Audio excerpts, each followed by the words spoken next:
Okey. A'udzubillah minasyaitonirrajim. Bismillahirrahmanirrahim. Assalamualaikum warahmatullahi wabarakatuh. Salam sejahtera, selamat petang. Okey, kita jumpa buat kali yang kedua dalam minggu yang pertama ni. Kelas IT yang pertama pada hari Selasa pukul kita buat extend pukul 11.30 sampai pukul 12. Okey. Okay, 12. Okay tu. Okay, hari ni kita akan masuk topik yang pertama. Okay, sementara buku tak ada lagi, tak dapat. Awak boleh catatlah apa yang saya nak ceritakan ni. Ambil yang poin-poin penting sahaja. Sebab video ni saya rakam dan saya akan upload ke YouTube dan awak boleh tonton kembali video ni sekiranya awak nak ulang kaji, tak ada masalah. Nanti saya akan bagi nanti lepas saya upload ke YouTube, saya akan bagi link tadi. Okey, okay, kita terus masuk kepada topik yang pertama.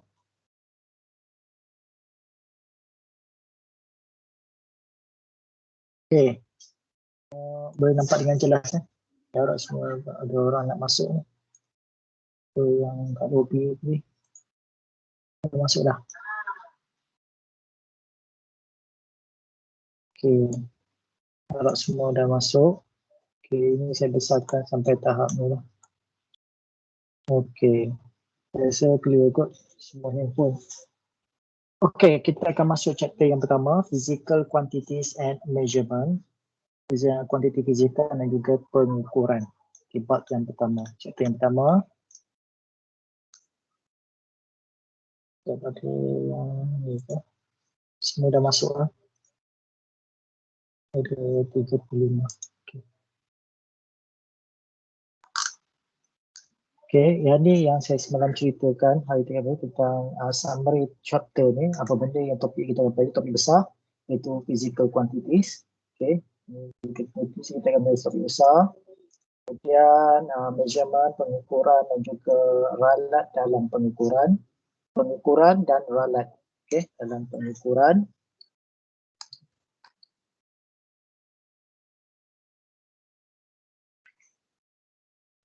Masuk ke?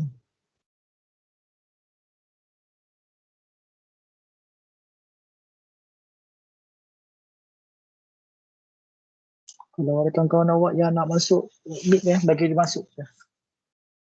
Okey. Kemudian yang ketiga, penukaran unit. Penukaran unit metrik dan juga customary unit. Kemudian dalam pembacaan alat pengukuran, cara nak baca menggunakan angkut vernier dan juga micrometer screw gauge. Okey.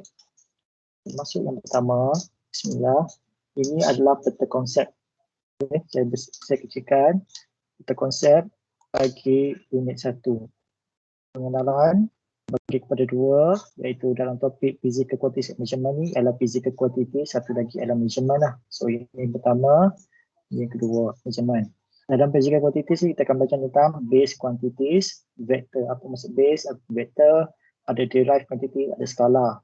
Kemudian ada prefix, okay, standard notation dan unit conversion. Dalam measurement, kita ada tool of measurement dan juga error. Under tool of measurement ada 2 alat yang kita akan gunakan, iaitu vernier caliper, angkut vernier dan juga satu micrometer screw gauge. Okay. Kemudian error ada 2, systematic error dan juga random error. Okay, dalam systematic error kita panggil ada zero error dan satu kita panggil parallax. Okay, parallax error. Okay, termasuk physical quantities. So actually tak payah salin, tak apa. Jadi kalau nak lebih faham, okay, kalau nak fahamkan apa yang saya cakap ni, kemudian tonton kembali video ni. Okay, itu yang penting lah. Jadi sekarang ni bukan awak banyak menyalin, tapi memahami apa yang hendak disampaikan. Okay, nanti awak akan dapat buku. So kat situ awak ulang kaji balik, buka buku dan tengok video ni balik. So tak payah nak katakan nak cari. Okay. Okay, kita masuk yang pertama 1.1 physical quantities. Physical quantity is the quantity that can be measured. So physical quantity adalah satu kuantiti yang boleh diukur, disukat. Okay, ukur, sukat, nilai dan sebagainya. So satu physical quantity adalah kuantiti yang boleh, can be measured. Okay, example dia, contoh dia apa? Physical quantities ni seperti room temperature ataupun suhu bilik. Okay, suhu bilik kita ukur dalam bentuk unit darjah Celsius atau Fahrenheit. Okay, kemudian the volume of the block of wood, isi padu satu blok kayu. Okay, volume bagi satu blok kayu. The speed of car, okay, kelajuan kereta dalam unit apa ni, kilometer per jam, meter per saat dan sebagainya. The pressure of a gas, tekanan bagi satu gas, okay, berapa Pascal, berapa meter dan sebagainya. The weight of person, berat bagi seseorang lah. So ini adalah contoh physical quantities. Let's say kalau ada satu soalan, list down 3 ataupun 4 physical quantities yang awak tahu. Ni ada satu contoh ya. Okay, ada satu contoh ya.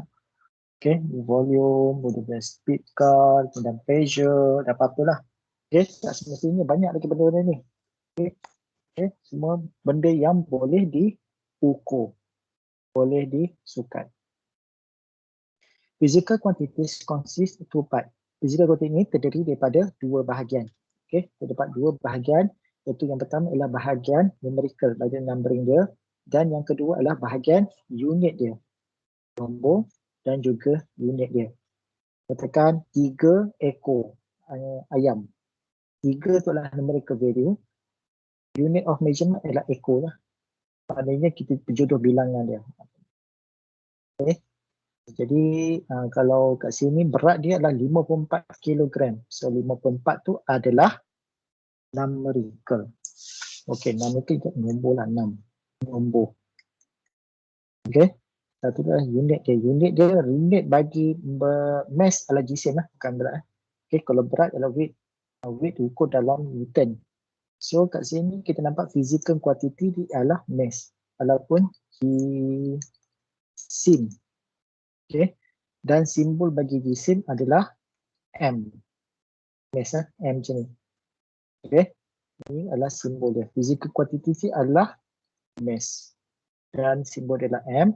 Bagi seorang budak perempuan adalah 54 kg. So 54 itu ialah numerical. Kalau weight, berat, dia punya tu adalah N, Newton. Okay, dia punya simbol ialah Newton. Okay, kalau berat itu dia punya mass ataupun jisim. Okay, patutnya kita isi borang apa kan, dia nak jisim berapa, jisim dia dalam unit kilogram. Tapi kalau berat dalam bentuk Newton. So kilogram ni adalah unit pengiraan, unit of measurement. Okay, semua ni. Okay, mudah lagi tak apa. Okay, physical quantity are categorized. Okay, physical quantity pula yang kita baca tadi, satu quantity yang boleh diukur, boleh disukat dan sebagainya, dikategorikan kepada dua, iaitu base dan juga derive. Base quantity ataupun kuantiti asas, dan satu lagi dipanggil kuantiti derive ataupun terbitan. Agak lambat kot video ni. Saya dah cakap tapi baru nak keluar satu dua. Okay. Unit bagi measurement, okay, yang digunakan unit dia adalah mengikut kepada International System of Unit, iaitu mengikut unit SI, Standard System of Unit, International System okay, SI unit. Okay, boleh okay, kita dah tahu tadi bahawa physical quantity ni dikategorikan kepada dua, iaitu base dan juga derive. Sekarang ni kita nak tengok apakah yang dimasukkan dengan base quantity, apakah yang dikatakan dengan derive quantity, dan apakah itu International System of Units. Okay, tengok yang pertama, base quantity. Base quantity pula adalah satu kuantiti fizikal, betul kan? Kuantiti fizikal ni terdiri daripada base dan juga derive. Okay, apa dia? that cannot be defined. Yang mana kita tak boleh dapatkan dia, okay, daripada terbitan ada physical quantity. Maknanya dia dalam bentuk original form. Dalam bentuk tu, maknanya kita tak boleh dapatkan daripada ekstrak unit-unit lain ataupun kuantiti kita lain untuk membentuk base quantity. Maknanya di sini adalah base quantity adalah kuantiti paling asas sekali. Kuantiti yang paling asas. Nama pun base quantity. Ataupun kuantiti asas. Okey, base adalah asas lah. Kuantiti asas. Okey, apa dia contoh base quantity dan juga unit SI dia. Yang pertama kita tengok panjang. Panjang, length. Okey, dia punya simbol dia adalah huruf L. Macam huruf liter L. L dan unit SI dia adalah meter. Bukan sentimeter, bukan kilometer, tapi meter. Itu dia the basic unit SI untuk length, untuk panjang. Okey, panjang dia. Okay. Ini yang pertama. Tukar warna lain. Okey, nombor satu. Kemudian nombor dua adalah GSIM. GSIM. Macam kita kira tadi kan GSIM kanak-kanak perempuan tadi itu.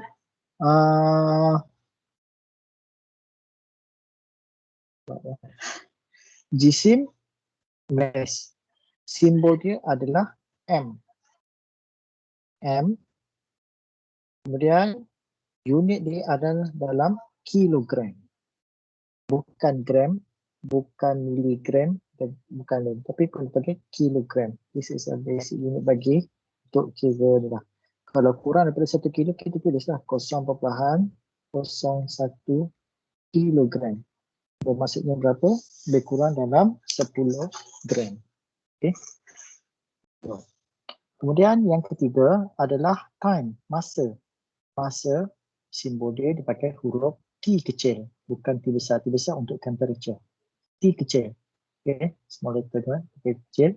Dan diukur dalam unit second. Second ini adalah dia punya simbol pula bagi unit. Ini simbol bagi base quantity. Dan sebelah sini adalah simbol bagi base quantity. Yang seperti M, kg, S, K, ni adalah simbol bagi unit SI. Kita boleh tulis 5 second. Kita shortformkan jadi 5S. 5 second. Okay. Kita tulis ikut tepi ni. Macam tu. Kita boleh tulis 5 ampere. Juga betul 5A. Jadi fahamlah. Ini adalah simbol untuk ampere, S untuk second, K untuk Kelvin, kilogram. So, untuk time, huruf T kecil, iaitu simbol bagi time. Okay. Dan unit dia adalah second, okay, huruf S kecil. Jangan tersalah huruf A, apa besar, kecil semua tu. Ada makna. Okay. Kemudian temperature. Yang keempat adalah temperature ataupun suhu. Suhu terdiri daripada simbol dia sama ada T besar ataupun bentuk theta. Okay. T-H-E-T-A. Theta lah. Okay. Ini adalah logo theta. Okay. Dan SI unit adalah Kelvin. Bukan darjah Celsius. Bukan Celsius tapi Kelvin. SI unit untuk temperature. Tapi ini kita boleh tukar nanti. Macam mana tukarkan daripada degree Celsius to degree Kelvin. Okay, ada cara. Bukan degree Celsius kepada Kelvin. Okay. Bukan degree Celsius ataupun degree Fahrenheit. Ada dua, satu Celsius juga Fahrenheit. Tapi kita gunakan Kelvin sebagai untuk unit untuk mengukur suhu. Yang kelima pula adalah electric current ataupun arus elektrik. Okay, awak kelas DE 1B memang awak akan familiar dengan benda ni lah nanti. Awak akan belajar I. I besar. Okay, ini bukan L. Yang atas ni macam L. Nah, ini huruf I besar refer kepada current. Electric current. Unit dia adalah ampere. sebut tadi ampere, ampere semua tu ampere. Dan simbol bagi ampere adalah huruf A besar. Capital letter. Okey. Okay, boleh saya teruskan lagi pada derive lah. Okey, derive ni adalah physical quantities. Saya ingatkan sekali lagi, physical quantities terbagi pada dua, iaitu satu panggil base dan yang kedua panggil derive kan. Okey, ingat benda ni dah masuk anak-anak daripada pecah daripada physical quantity pecah pada dua, pecah ada dua lagi. Okey. Apa maksud derive quantity? Derive quantity adalah dalam bahasa Melayu panggil quantity. Tulisan saya tak bercantik. Okey, panggil terbitan. Kuantiti terbitan. Kuantiti terbitan, apa dia maksud dia kuantiti terbitan? Kuantiti terbitan ataupun derive quantity, physical quantity adalah satu kuantiti fizikal yang terhasil ataupun terbit daripada kombinasi. Kombinasi ini sama ada percantuman, okey, apa dia? Antara base quantity. Base quantity dia ada 5. Maknanya kalau dia melalui proses pendarapan ataupun pembahagian base quantity tadi, dia membentuk satu kuantiti baru. Okey, atau pendarapan atau ni dia akan bentuk satu kuantiti baharu. Itu yang maksudkan dengan kuantiti terbitan. Okay. Siapa yang faham setakat ini, jam 3.21 angkat tangan. Saya nak tengok.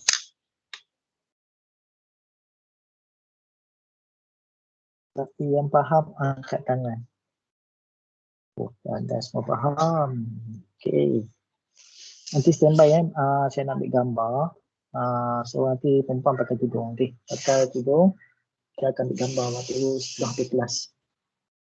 Okey. 37. So ada seorang lagi tak masuk ni. So 37. Okey. Okey, terima kasih. Boleh turunkan tangan. Okey. Okey, kita tengok table 1 panggil contoh. Contoh dia ada banyak lagi tapi yang ni kita ambil ini saja dulu. Contoh kuantiti terbitan dan apa dah? Okey, area. Area ialah luas. Bahasa Melayu panggil luas lah. Luas apa? Okey, simbol dia huruf A besar. Jangan terkeliru simbol A besar dengan ampere. Ampere tu adalah simbol untuk unit. Yang ni simbol untuk derive quantity. Ini adalah simbol untuk derive quantity. Okey, yang tadi simbol untuk unit. Cara nak kira luas adalah daripada panjang darab dengan lebar. Okey, katakan sini 5 meter, sini katakan 3 meter.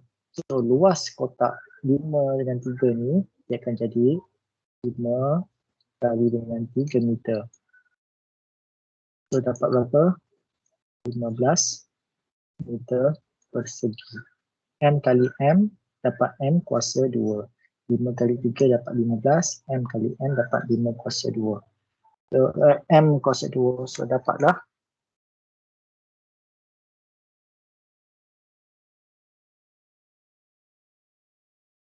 Okey, boleh dengar Ada masalah sikit. Okey, boleh Boleh sir. Boleh. Okey, boleh.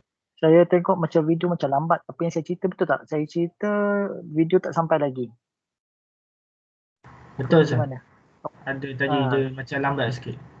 Ada lag sikit kan? Tak Ya. apalah. Maknanya saya cerita dulu, gambar tu baru keluar. Okey, tak apalah. Saya tak tahu kenapa dia boleh slow ni. Okey, luas, panjang darab lebar. So kalau panjang, katakan panjang 5 meter, lebar dia 3 meter. So 5 kali 3 dapat 15, M kali M. M tu adalah meter, M dapat M kuasa 2. So ini adalah luas, iaitu luas meter persegi. Kita panggil meter persegi. Okay, meter square. Kalau kali dengan panjang darab lebar, darab dengan tinggi, dia akan jadi isi padu ataupun volume M kuasa 3, M cube Kalau ni M square. Okay, English kita panggil 50 M square, maknanya 12 meter persegi. Okay, yang kedua, density, ketumpatan. Awak belajar, tak tahu gunakan bahasa Inggeris atau bahasa Melayu dekat sekolah mana, panggil ketumpatan. Okay, kita panggil rho sini. Ada punya sebutannya rho. Dan P ni terdiri daripada mass bahagi dengan volume. Mass ni dalam unit kilogram. Ini kalau awak tengok ke atas tu. Kemudian volume ni ialah panjang, darab, tinggi, darab dengan lebar. Lebar satu kotak. Tekan satu kotak.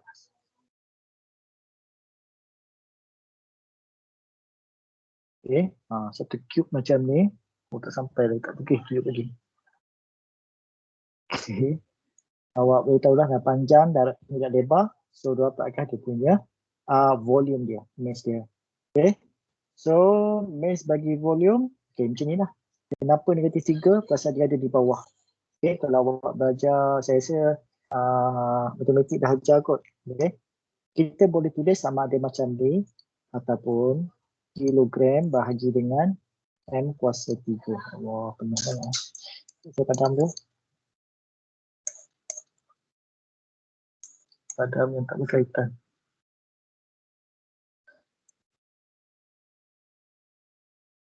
Nampaknya video tu.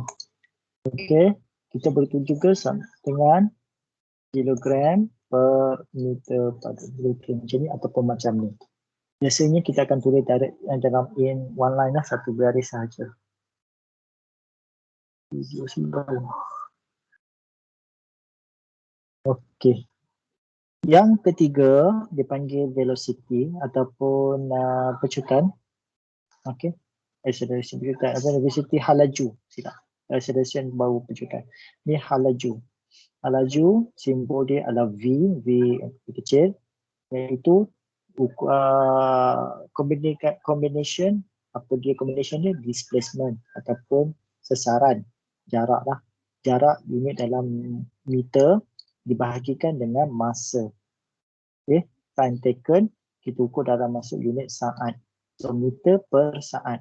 Ataupun tulis macam ni boleh. Ataupun tulis meter per saat. Tekan 50 meter per saat. Okay. Tapi biasa tulis macam ni lah. Maknanya kalau berada yang di bawah ni, S ni, jika kita naik atas, dia akan jadi negatif 1. Okay. Yang ni awak belajar dalam matematik 1. Okay, awak mesti tahu dah macam negatif 1. Kalau huruf di bawah pecahan ni naik atas, dia akan jadi negatif 1. Itu kuasa negatif 1. Tekan bawah kuasa 2, dia akan jadi MS negatif 2. Okay, contoh di bawah ni, acceleration. Okay, MS negatif 2. Boleh tulis juga M bahagi S kuasa 2 macam ni. Okay, seterusnya acceleration. Ini halaju, ini adalah pecutan. Pecutan ni dua, yang pecutan dengan pecutan. Pecutan ni maknanya pertukaran. Jadi tadi apa? Halaju. Okay, pecutan simbol dia adalah huruf A kecil. Okay, tak apalah awak tengok je lah. Dengar saya cakap, tengok kat tulisan saya ni lah. Yang video ni lambat. Okay, apa dia? Ialah perubahan terhadap halaju. Pecutan adalah perubahan terhadap halaju dibahagikan dengan berapakah masa yang diambil. Itu adalah masuk pecutan. Perubahan halaju. Halaju akhir tolak halaju awal dibahagikan dengan masa. Okay. So, halaju tadi apa dia? Halaju tadi MS. Jadi 1. Kita bahagikan lagi dengan S. Sekali lagi. So, dapatlah S kuasa 2. Jadi, M S kuasa 2. Yang kedua. Itu adalah pecutan. Seterusnya, force. Force atau panggil daya. Daya, simbol dia adalah F. Force. Apa dia punya combination of dia punya formula dia adalah terdiri combination of base quantities, iaitu daripada mass, darab dengan acceleration, iaitu daripada jisim didarabkan dengan pecutan. Pecutan daripada apa? Change in velocity bahagi time taken. Velocity daripada apa? Displacement time taken. So daripada force ni dia banyak dah. Okay, daripada mass tu kali tekan dengan acceleration. Acceleration ni terdiri daripada apa? Acceleration daripada change tukar bagi time. Velocity ni daripada apa? Pecah lagi. So dekat sini ada combination yang banyak lah. Force ni. Acceleration daripada velocity, velocity daripada displacement. Okay, banyak. Okay, so jangan pening kepala. Benda ni masih tahap muda lagi, jangan risau. Dan benda ni sebagai ulang kaji yang awak dah belajar di sekolah menengah dahulu. Okay. Okay, ini unit dia. Kilogram, meter, saat per saat. Okay, boleh tulis macam ni ataupun kita tulis kg, m, s letak bawah. Kuasa 2. Boleh tulis macam ni. Dan dia bagi yang mudah ialah dalam bentuk Newton. Okay, Newton. Force boleh tulis dalam bentuk unit macam ni, kilogram, meter per saat kuasa 2 ataupun kita tulis N for Newton untuk daya. Okay, seterusnya. Baik, tentu ini kan penting lah. Potential energy ataupun tenaga potensi kita simbolkan sebagai EP. EP stand for potential lah. Ini kita ambil nilai P tu, potential. Terdiri daripada apa? Mass kali dengan gravity. Gravity kita pakai 9.81 meter per saat. Okay, dan juga height, ketinggian. Ketinggian dalam bentuk unit meter. Mass dalam bentuk kilogram. Okay, kilogram meter per saat darab dengan height. kg darab m kuasa 2 per s. Ataupun kita gunakan singkatan sebagai joule. Joule. Okay, joule. Okay. Okay. Dan last one kat sini adalah tenaga kinetik. Tenaga kinetik, okay, E itu energy, K itu kinetik. So dia ambil nilai K itulah sebagai kinetik. Formula ni adalah half 1/2 times mass dalam unit kilogram darab dengan velocity darab dengan velocity. So velocity ada kuasa 2 kat sini. mv kuasa 2 setengah mv kuasa 2. Okay. Velocity kali velocity yang velocity kuasa 2. Velocity tadi apa? Velocity adalah displacement time taken darab dengan displacement over time taken. Okay. So dapatlah nilai V kuasa 2 ke situ. So dapatlah dan dia punya unit juga dalam unit joule. Okay. Dan joule. Okay. Boleh saya teruskan lagi?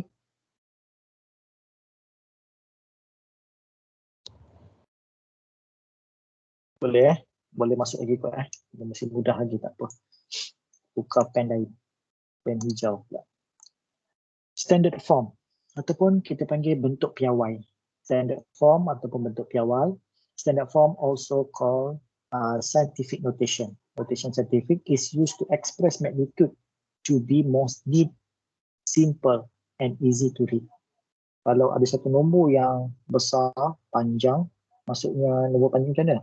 2.054 ni kita boleh 2 juta kali apa ni semua ni kita boleh ringkaskan dalam bentuk standard form ataupun kita gunakan scientific notation supaya satu ungkapan nombor tu lebih yang kita paling bermakna dan paling sikit senang nak tulis, senang untuk baca dan senang untuk difahami.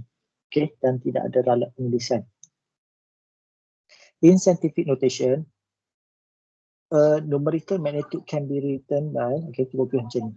A kali dengan 10 kuasa N. N tu ialah berapakah bilangan yang kita gerakkan titik perpuluhan, sama ada ke kiri ataupun ke kanan. Okay. Dan nilai A ni, kita kena, benda yang tulis ialah nilai daripada 1 hingga 9. Okay, maknanya masuk nilai 1, 2, 3, 4, 1, 2, 3, 4 sampai nombor 9. Maknanya kurang daripada 10. Kita tak boleh tulis nombor Nombor question katakan 15 kali 10 kuasa 5. Okay, ini belum lagi tukar dalam bentuk notation lagi, yang bentuk standard form. Kalau nak tukar standard form, kita jadi 1.5 kali dengan 10 kuasa 6. Kita masukkan titik perubahan ke sebelah, kita nyala ke sebelah kiri, kuasa dia akan bertambah. Okey, kuasa dia akan bertambah. Boleh? N ni adalah kuasa tadi ni. N adalah positive integer. Nilai integer positif. Dalam hal ini kita pakai nombor positif. Okay, positive integer for the number greater than 1. Untuk positive number ni, sekiranya nombor tu lebih besar daripada 1. Kalau negative integer adalah nombor yang kurang daripada 1. Contoh dia kat sini, kita akan tulis 1.5 darab 10 kuasa negatif 1. Okey. Maknanya nilai dia kurang daripada 1. Maknanya kita letak di 1 ni, kita letak sini kosong. Okey. Okey, kalau kita kosong, jadi kosong sebenarnya adalah 0.15. Kita tarik setiap perubahan ke belakang jadi 0.15. Itu kita kata 1. Okey, yang 1.5 darab 10 kuasa negatif 1 adalah sama dengan 0.15. Macam tu. Okey, kita tengok contoh. For example 1. For each of the following, express the magnitude using scientific notation. Okey, the radius of the ball, maknanya kita tak nak banyak angka kosong di belakang ataupun di depan. So, dengan itu kita gunakan standard form untuk menulis. Okey, jadi contoh yang pertama, the radius of the ball is 200 mm. Okey, maknanya radius adalah jari. Okey, jari radius. Okey, jari. Bagi satu ball adalah 200 mm. So nak nulis ni, maknanya kita ambil titik peluhan di belakang ni, tarik 1, 2. Nampak korang Saya besarkan lagi.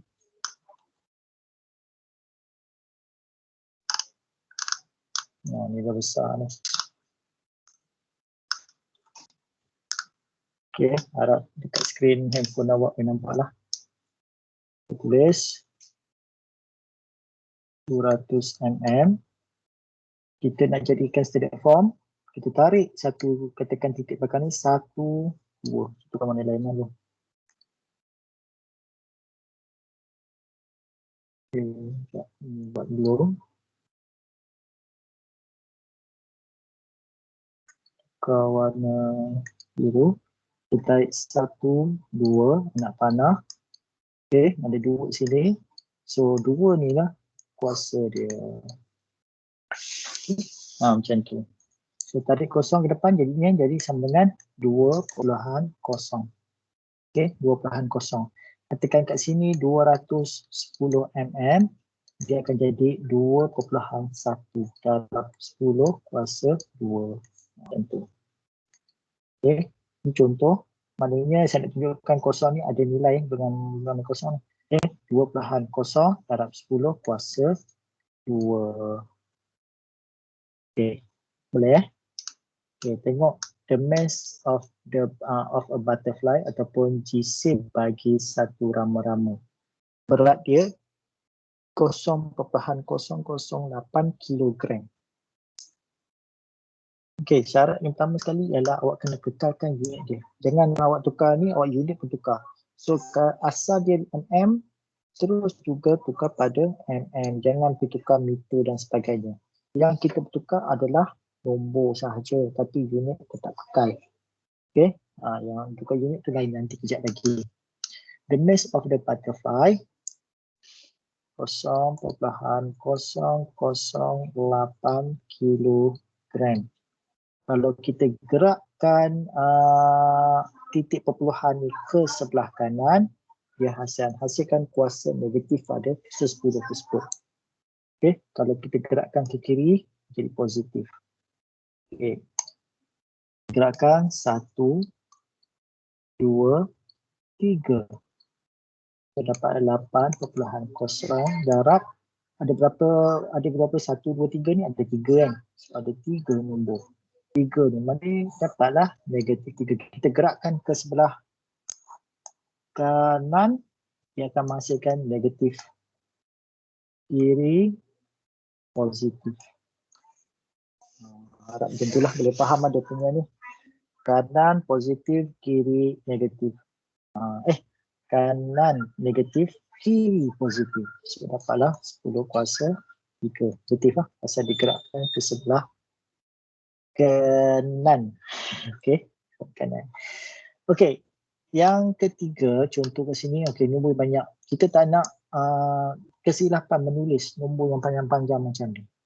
Kesilapan menulis macam ni, jadi akan tertinggal 1-0. Jadi yang kita gunakan standard form tadi, bentuk piawai. Okey, ini kita bergerakkan ke sebelah kanan. Bila ke sebelah kanan, angka atas kuasa dia mesti nombor negatif. Okey. 1, 2, 3, 4, 5, 6, 7, 8, 9, 10. Okey, mana kat sini dapat 7.4 darab 10 kuasa ada 10 tadi pergerakan, so dapat negatif 10 meter. Okey, boleh. Okey, kecilkan balik. Okey, kita masuk prefix.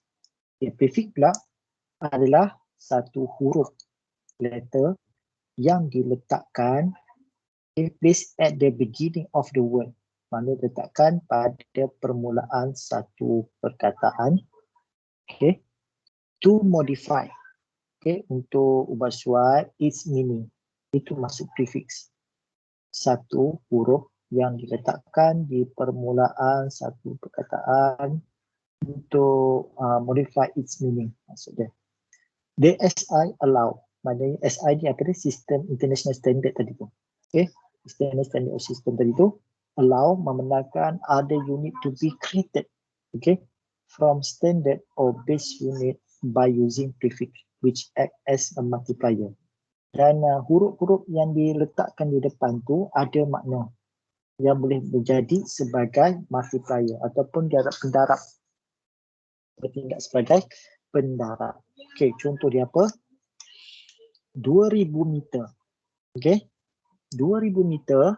Yang pertama sekali awak tukarkan daripada asal di sini base dia kepada standard notation.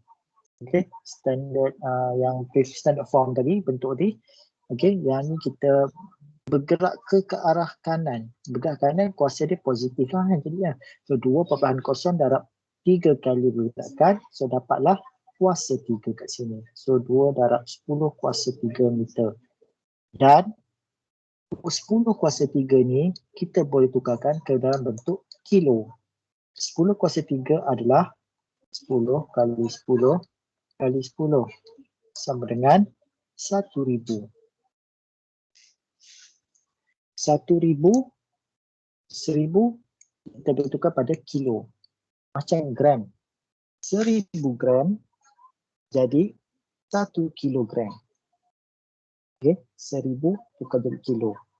Kalau awak ada duit 1000 tak adalah panggil 1 kilo ringgit. Okay, 1 kilo ringgit. Boleh juga kan, jadi orang faham lah. Cuma bila dia naik atas dipanggil juta, okay, 10 juta itu sebagainya lah. Okay, 1000 adalah kilo. So kat sini 2 tadi kekalkan 2 jadi 2 kilometer asal daripada 2000 meter. Okey, yang ni tak ada masalah sangat sebab ini sentiasa awak pakai. Okey. Kau lari berapa kilo? 5000 meter. Cara macam fun walk so sebenarnya 5 kilometer. Okey. Tengok contoh yang lain. Prefix symbol are used to simplify the description. Okey, tujuan dia untuk simplify, untuk meringkaskan description of physical quantity. Untuk physical quantity kita nak simplifykan dia. That are either very large or very small. Sama ada nilai tu terlalu besar ataupun terlalu kecil. Nilai nombor terlalu besar atau kecil. Contoh yang ni terlalu besar, kita nak ringkaskan 2000 ni. Kalau ada banyak lagi 2 juta kilometer, 2 juta meter, kita tukarkan dalam bentuk macam ni lah supaya dia lebih bagi simple, supaya tidak ada kesalahan atau kita tertinggal satu kosong dan sebagainya yang boleh beri makna lain. Okey. Kalau kosong tu berada di belakang titik perlahan belakang memang kita boleh ringkaskan, tapi kalau kosong berada di hadapan, so dia tak boleh tak boleh main salah tekan nombor. Jadi memang salah. Okey. Okey, contoh kat sini, apakah prefix yang sentiasa boleh kita gunakan sebelum ni? Contoh dia adalah tera. 1 terabyte. Okey, sekarang ni awak dah tahu dah. Yang tera macam letak hard disk, 1 tera, 2 tera adalah apakah dia punya hasil adalah 10 kali kuasa 12. Maknanya ada berapa kosong kat sini? Ada 2, 4, 6, 8, 10, 12. Ada 12 kosong kat sini. Bermaksud ada 12 kat sini. Okey, jadi 12 kosong. 12 kosong tu. Kosong ada 12, so kosong 12. Sebelum tu ialah kita panggil giga. Okey, ini macam handphone punya capacity lah. 128, 256 giga, 512 giga. Okey, 512 giga adalah separuh daripada 1 tera. Okey, 512 giga adalah separuh daripada. Giga adalah kuasa 9. Mana ada 9 kosong. Kemudian mega adalah kuasa 6 ataupun juta lah. Ada 6 kosong. Okey, 6 ada kuasa 6. So kita panggil mega ataupun kita panggil 1 juta. Okay, dalam 1 juta. Kemudian kilo ada kuasa 3 seperti contoh di atas, ada 1000. Hekto yang ni jarang kita gunakan, hekto adalah 10 kuasa 2 ataupun panggil 100. Okey. Kita panggil 2 hekto. Ini 2 hekto adalah 200. 4 hekto 400. Kemudian deka. Deka ataupun orang Melayu panggil dekat. Dekat kalau ukur kita kira dari segi tahun adalah 1 dekad dan 10 tahun. Okey, so samalah decade. Okey, ataupun decade dalam bahasa Inggeris. Okey, deka 10, pun 10. Bawah daripada dekad adalah desi. Desi ni bawah daripada nilai 1 lah. So, desi atau desimeter kita dengar. Kemudian yang kita satu gunakan ialah senti. Sentimeter ialah 10 kuasa negatif 2. Asal atas ni ialah meter. Yang tengah-tengah tu adalah 10 kuasa kosong. Ini 10 kuasa 1. 10 kuasa kosong adalah meter. So, belajar dalam matematik. Kemudian kita masuk mili. Mili adalah 10 kuasa negatif 3. Okay. Maknanya titik perlahan pergi ke belakang. 1, 2, 3. Okay. 3 dapat 1 mili. Bawah mili adalah mikro. Mikro adalah 10 kuasa negatif 6. Okay. 6 kali pergerakan ni barulah dapat mikro. Kemudian nano kuasa negatif 9 dan pico kuasa negatif 12. Okay. Boleh. Okay. Terusnya masuk kepada, boleh lagi tak ni? Boleh lagi tak? Boleh lagi, saya teruskan lagi. Boleh. Alhamdulillah, ada masa lagi. Kita ada sebelum, ada kelas ke depan ni kompat? Ada kelas tak? Tak ada. Okey, tak apa. Okey, tengoklah mana depan. Okey, kemudian kita masuk pada skala and vector quantities. Quantity skala dan juga quantity vector. Okey, skala quantity dan juga vector quantity. Skala quantity apa dia? Skala quantity adalah quantity which has magnitude, yang ada magnitude only. Magnitude apa yang kita tengoklah? Magnitude only. Maknanya magnitude tadi dah ada kan, dia cerita kat sini. Kat yang pelajar tadi. Mana yang ada perempuan tadi. Apa maksud magnitude? Sekejap kita press balik. Kita tengok balik. Okey. Magnitude. Oh, tak ada sini. Numerical part. Okey. Masalah. Okay. Yang lain.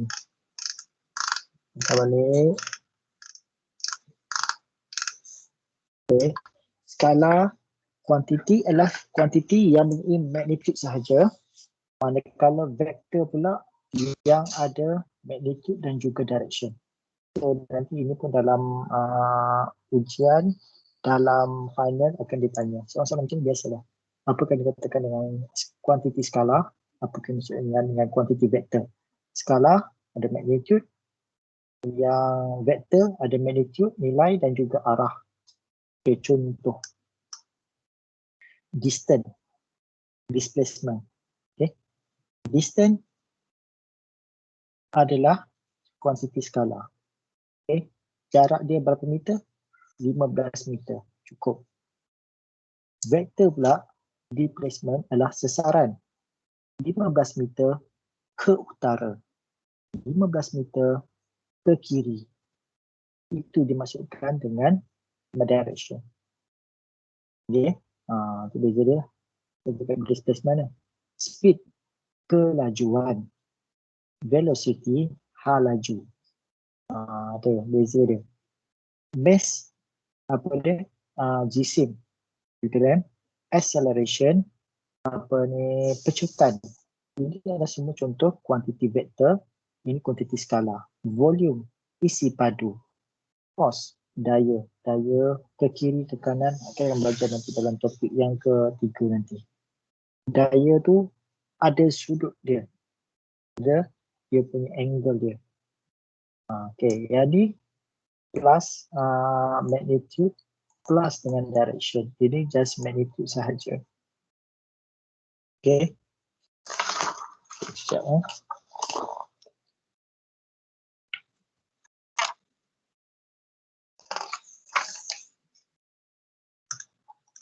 Okay. Okay, masuk 1.2. Okay, kita masuk situ lah sampai 2 minit lagi. Consistency, accuracy and sensitivity. Consistent, consistent, accurate and sensitivity. Okay, apa maksudkan consistent in measurement? The consistency. Konsisten lah. Konsisten contohnya, Sam ni awak punya skor 3.5 contoh awak punya CGPA. CPA Sam depan pun 3.5, 3.51. Dia punya angka tu tak lari. 3.5, 3.51, 3.52, 3.51 macam tu lah. So dia konsisten dia tu. Okay, awak bangun pagi katakan pukul 5.30. Setiap hari 5.30, 5.20 tanpa gunakan jam. 5.20, 5.35. Around that dia punya masa tu. Jadi konsisten. Okay, itu maksud konsisten lah.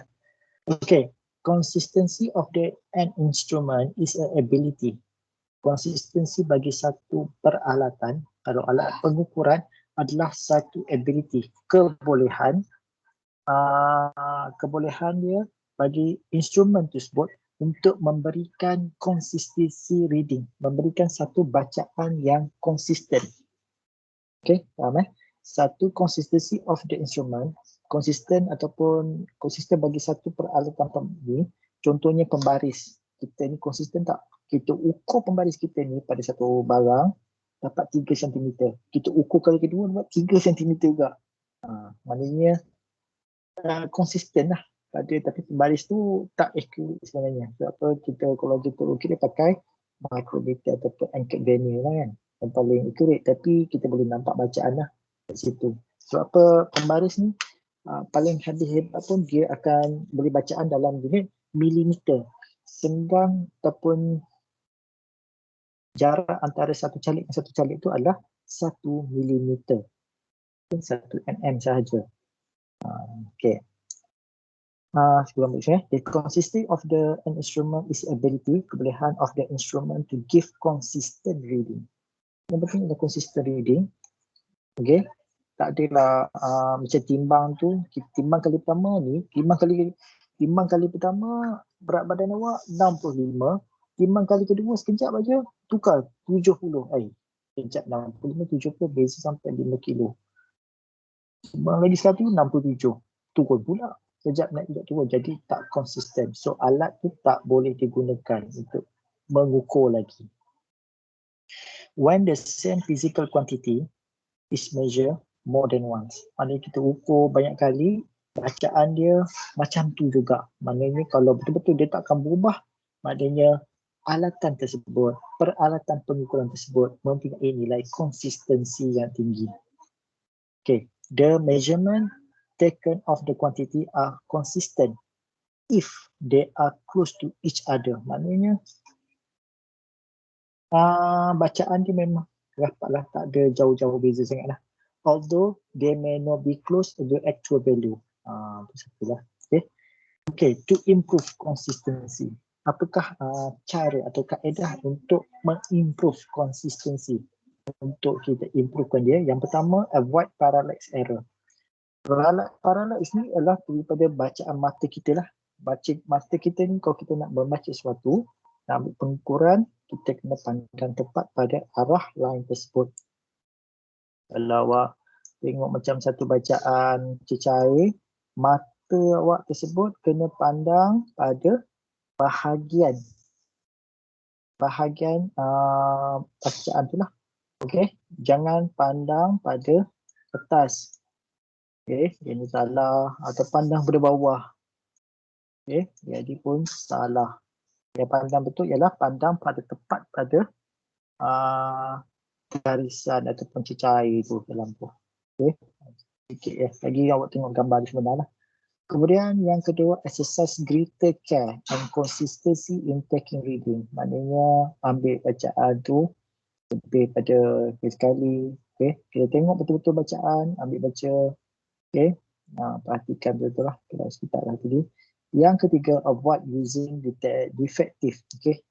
Kita elakkan menggunakan satu peralatan instrumen yang defect, yang dah rosak, yang dah tak boleh nak baca lagi dah.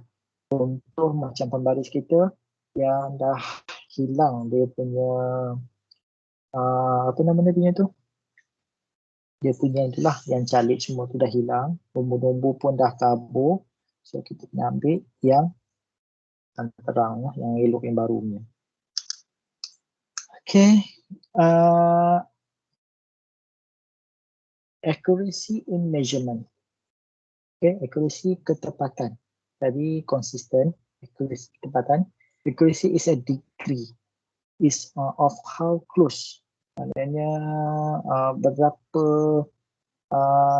close, berapa rapatnya bacaan yang diambil daripada nilai aktual. Katakan ada satu benda ni awak beli dan dia dah bagi tahu dah spek dia, panjang dia adalah 5.52 cm. Dia punya spek. Dan kita nak tengok accuracy dia, maknanya awak ambil satu angkut vernier ataupun micrometer, awak ukur benda ni, dapat tak 5.52 cm ataupun kurang. Awak ukur banyak kali, dapat, maknanya bacaan awak tu agak accurate dan ia close dengan actual value. Value dia adalah 5.52, expect pada kilang, contoh di situ. If the measure value is close to the actual magnitude, maknanya sekiranya bacaan kita ambil tu close the actual magnitude, the percentage error is a small. Maknanya satu percentage ralat, peratusan ralat itu adalah kecil dan rendah, dan degree of accuracy is high, dan darjah ketepatan adalah tinggi. Contoh, diameter of the beaker ataupun diameter satu beaker, okay, diukur kita gunakan vernier caliper adalah 3.2 plus minus 0.01. Accuracy dia. Jadi degree of accuracy dia adalah 0.01 bahagikan nilai 3.2 darab 1 adalah 31.25. Okay. Jadi kat sini nampak degree accuracy tinggi, tapi kat sini tengok macam tak bertinggi lah. Okay. Rendah dia punya degree dia. Kalau atas ni rendah lagi, okay, kita boleh dapat bacaan yang tinggi. Okay, macam mana nak improvekan accuracy, nak improvekan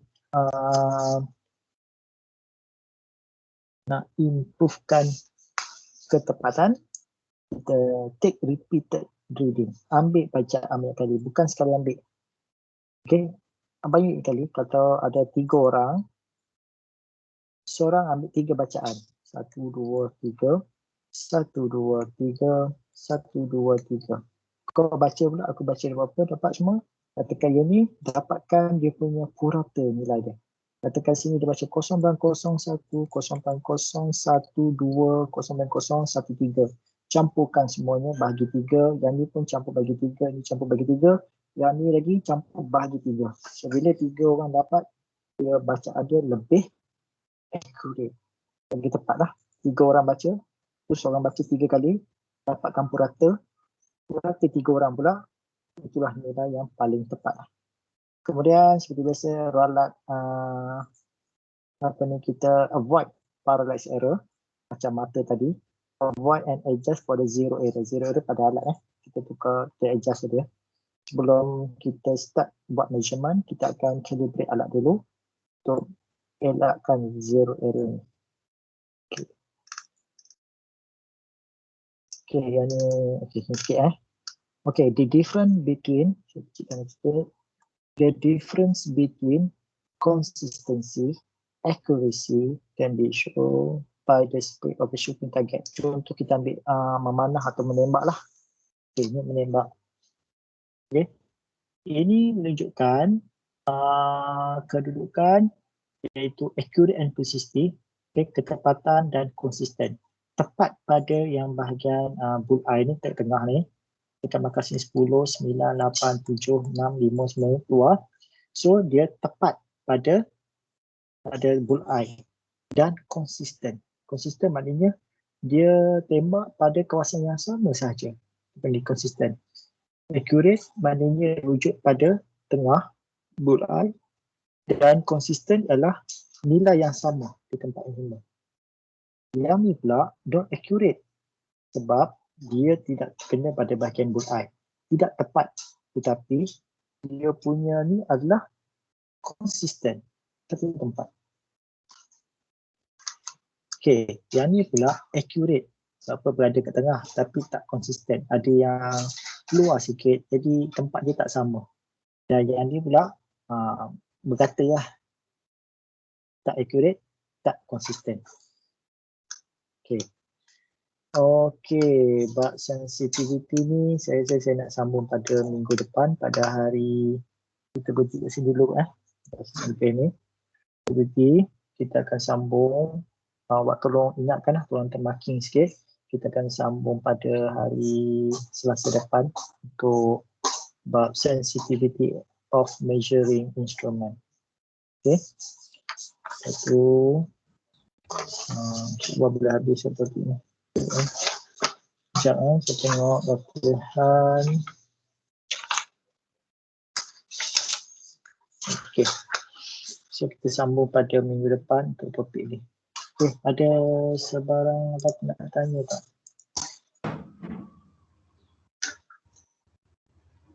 Dapat tanya tak? Okey, boleh tolong onkan kamera.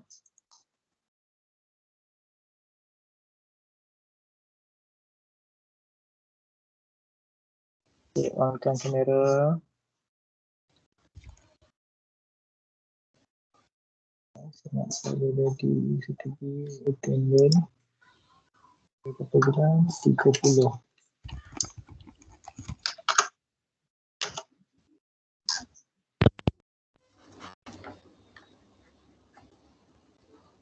Okay. Ramai. Kita ambil kerusi lah. Ramai sikit. Duduk ramai-ramai. Okay, onkan kamera Okay, saya nak ambil gambar. Mana lagi yang lain? Ada lagi tak? Yang dekat. Okay. Betulkan rambut, betulkan tudung. Okay ke apa? Okay. Sini duduk-duduk semua. Jangan lari pula, duduk dan diam. Okay, sekejap Tunggu semua ada. Tak ramai lagi tak buka ni. Ramai tak buka. Okay, sedia. Sekejap. Okay, ada lagi tak? Okay. Semua tengok kamera. Senyum. Jangan stres. Baru topik 1. Lihat dulu. Okay, senyum.